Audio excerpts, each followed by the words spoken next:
আমরা মেয়েরা জীবনে কি চাই? সাজানো গোছানো একটা সংসার, ভালোবাসার মতন একজন মানুষ, যে মানুষটা বুকে আগলে রাখবে, অনেক ভালোবাসবে, ওরকম একটা মানুষই তো আমরা চাই। যখন আমাদের জীবনে সেই মানুষটা থাকে তখন আমাদের অন্য কিছুর প্রয়োজন থাকে না, আমাদের জীবনে কোনো জিনিসেরই তখন প্রয়োজন হয় না। তো যাই হোক, আসসালামু আলাইকুম, সবাই কেমন আছেন? আলহামদুলিল্লাহ আমি অনেক ভালো আছি। তো অনেক দিন পরে আপনাদের সাথে ভয়েস কভারের একটা ভিডিও শেয়ার করতেছি, কারণ অনেক দিন ধরে আপনাদের সাথে কোনো ভিডিও শেয়ার করা হয় না ওরকম আমার। তো আমি আসলে অনেক দিন ধরে একটু অলসতা হয়ে গেছি, তার জন্য আপনাদের সাথে ভিডিও শেয়ার করতে পারি না।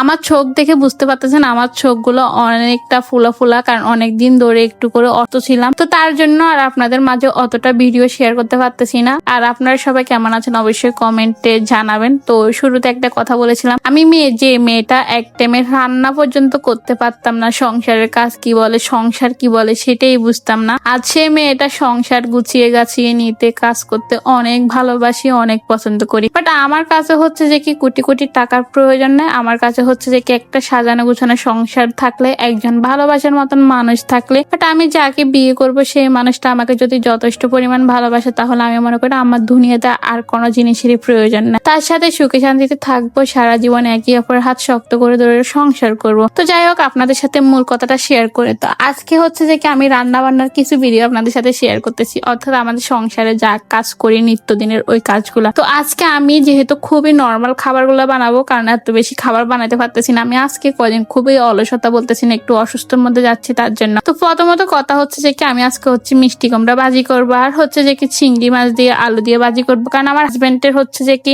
আলুটা খুবই প্রয়োজন। তারপর আমার জন্য একটা কাঁকরোলের ভর্তা বানাবো। তো আসলে সবকিছু হচ্ছে যে কি আমাদের মধ্যে আমরা যা কিছু পারি ওই কিছুই করি, আপনাদের সাথে শেয়ার করি। তো আপনারা যারা যারা আমাকে ভালোবাসেন তারা আমাকে জানেন যে আমাদের অত বেশি চাহিদা নেই, যতটুকু আছে অতটুকু আলহামদুলিল্লাহ অনেক ভালো আছি। কোটি টাকা দিয়ে সবকিছু কেনা যায়, টাকা দিয়ে বাড়ি কিনতে পারবেন, ঘর কিনতে পারবেন, সব করতে পারবেন একদম A to Z, কিন্তু টাকা দিয়ে কখনো মনের শান্তি ও ভালোবাসা কোনো কিছুই পাবেন না। সেটা যদি আপনাকে খুঁজতে হয়, ভালোবাসা পেতে হয়, তার জন্য আপনাকে অনেক পরিশ্রম করতে হবে, তার জন্য আপনাকে অনেক ধৈর্য ধরতে হবে। যেমন আমার হাজবেন্ডে আমাকে প্রচন্ড ভালোবাসে, তার ভালোবাসা তো কখনো কি না। এই যে দেখতেছেন ভাতের মার কাটতেছি, একটা টাইমে ভাতের মারটা আমি ঘালতে পারতাম না, কয়বার যে আমি হাত ফুঁড়ে ফেলেছি। কারণ ছোটবেলা থেকে আমি ছোট ফ্যামিলিতে বড় হয়েছি, বাবা মা আর আমি, আমাদের 3 জনের ফ্যামিলি ছিল। 3 জনের ফ্যামিলির মধ্যে খুব অল্প ভাত রান্না করা হতো, কখনো বড় পাতিলে রান্না করা হয় নাই। এমন না যে শ্বশুর বাড়িতে বড় পাতিলে রান্না করতে পারবো না, অবশ্য আস্তে আস্তে পারবো। হয়তো এক টাইমে পারতাম না, তার জন্য হয়তো কথা শুনেছি শ্বশুর বাড়িতে। আসলে এরকম করে কেউ বলে নাই আমাকে যে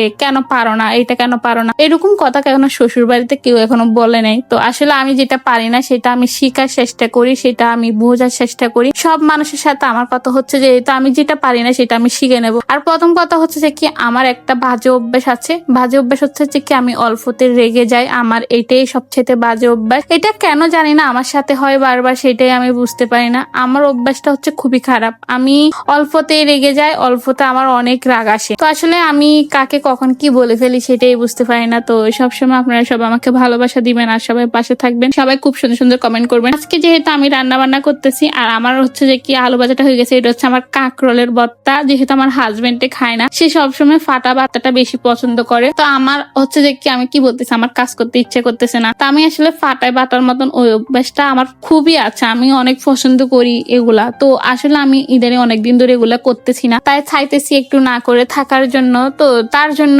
আমি আজকে ভর্তাটা আমি আমার মন মতো বানিয়েছিলাম। তো সে বলতেছে কি তোমার এখনো রান্না বান্না হয় না? আমি বলতেছি হ্যাঁ, আমার রান্না বান্না সবকিছু শেষের দিকে একদম সব হয়ে গিয়েছে। তা আমাদের টুনির রান্না একদম অল্প স্বল্প রান্না, সবটা খুব সুন্দরভাবে হয়ে গিয়েছে। তো ওকে, আল্লাহ হাফেজ। আজকে আপনাদের মাঝ থেকে বিদায় নিছি, সবাই কেমন আছেন কমেন্টে জানাবেন। ওকে, আল্লাহ হাফেজ। তো সবাই কমেন্ট করতে ভুলবেন না, কেমন হয়েছে অবশ্যই কমেন্ট করে জানাবেন। আর সবাই পেজটা ফলো না করতে ভুলবেন না, সবাই পেজটা ফলো দিয়ে পাশে থাকবেন এরকম নিত্য নতুন ভিডিওগুলো পাওয়ার জন্য।